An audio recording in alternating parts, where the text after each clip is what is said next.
Pozdravljam te, badnje drvo, i pustim te u svoj dom. Ti ogrija Hrista prvo, ti si drag srcu mom.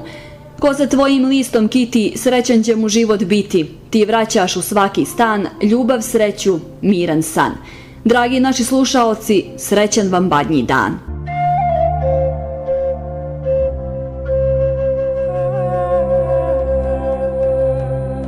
Običaji i vjerovanja, kultura čine tradiciju jednog naroda.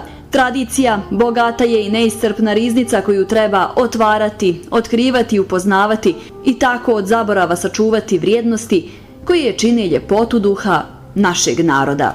Običaji su od najranijih vremena ispunjavali jednu od svojih važnijih uloga, čuvanje identiteta naroda, a mi smo narod sa bogatom tradicijom. Danas je badnji dan. Badnjak predstavlja simbol drveta koje se, kako kaže predanje, pastiri donijeli Josifu i Mariji da založe vatru i zagriju pećinu u kojoj je rođen Isus Hrist. Badnjak se pali uoči praznika i gori do Božića, kada se objavljuje radost Hristovog rođenja. Dogorijevanje badnjaka je simbol rastanka sa starim vjerovanjima i prihvatanje nove svjetlosti koja dolazi sa vjerom u novorođenog Hrista.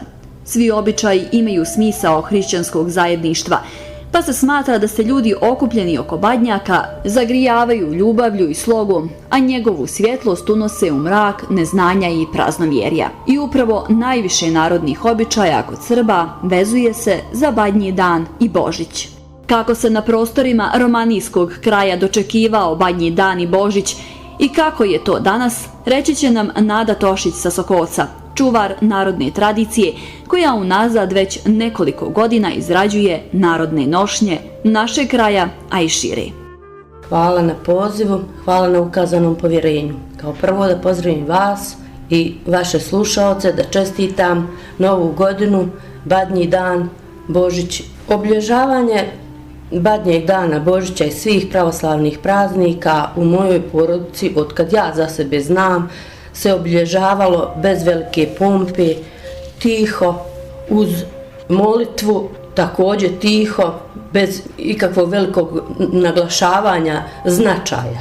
Značaj sam je bio u kući, u porodici.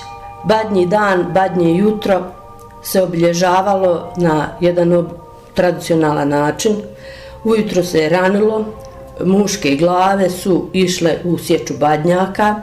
Ja nisam imala braće, nisam išla tu, ali majka moja, otac su to radili.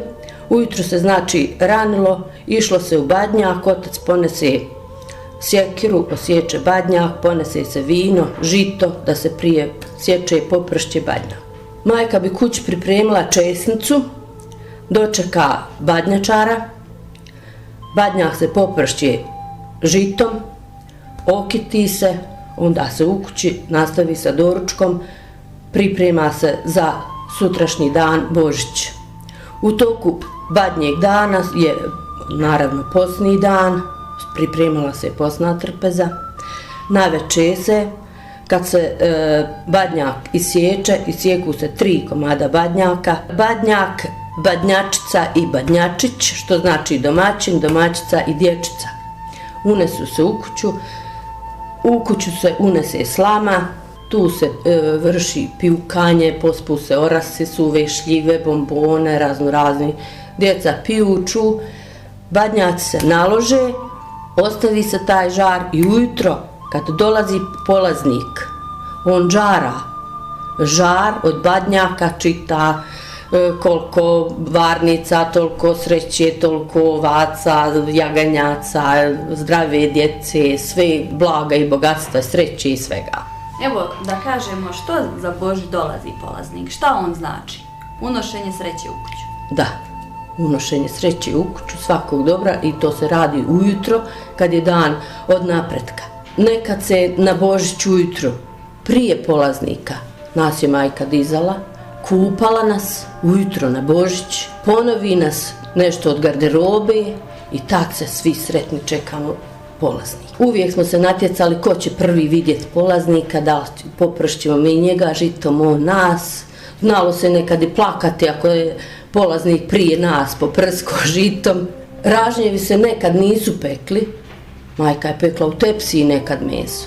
Ujutro na Božić se postavlja pogača, u česnicu se stavlja novčić, rukatka, jaram, parče badnjaka, veseljaka. Recimo grašku stavljamo, to simboliši ovce, jaram, zavisi šta ko. Uglavnom na selu sve to što je simbolično i što je vezano za selo i poljoprivredu.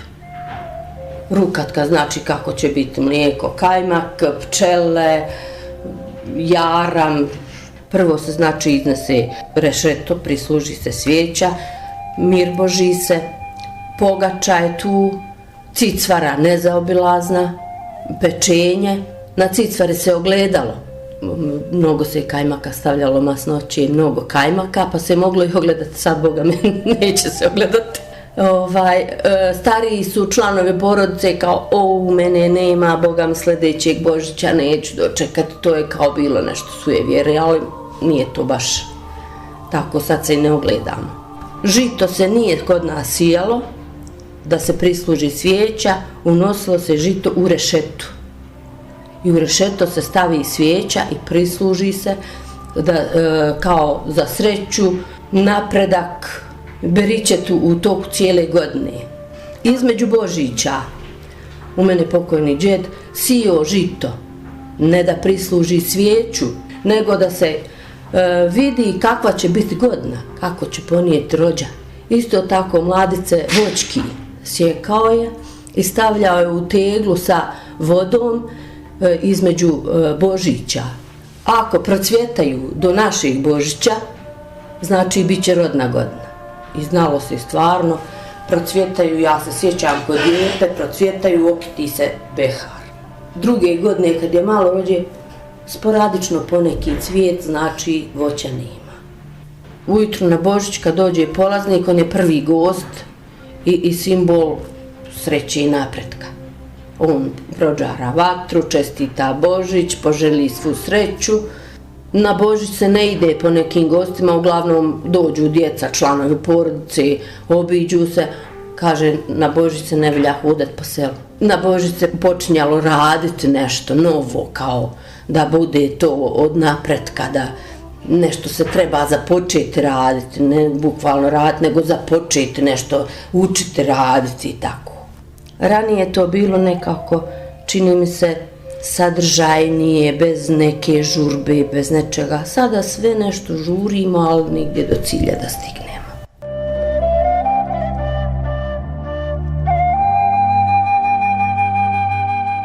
Tradicija i običaji jednog naroda su nešto što se ustaljeno prati, obilježava i proslavlja, što se sa koljena na koljeno prenosi. Badnji dan je posljednji dan božićnog posta i tada se dovršavaju poslovi oko pripreme doma i hrane za najradosniji hrišćanski praznik Božić. Drvo se uvijek zasijecalo sa istočne strane jer je trebalo da padne upravo na istok. I da se prilikom pada ne zaustavi na drugom drvetu, da se ne bi sreća kuće zaustavila.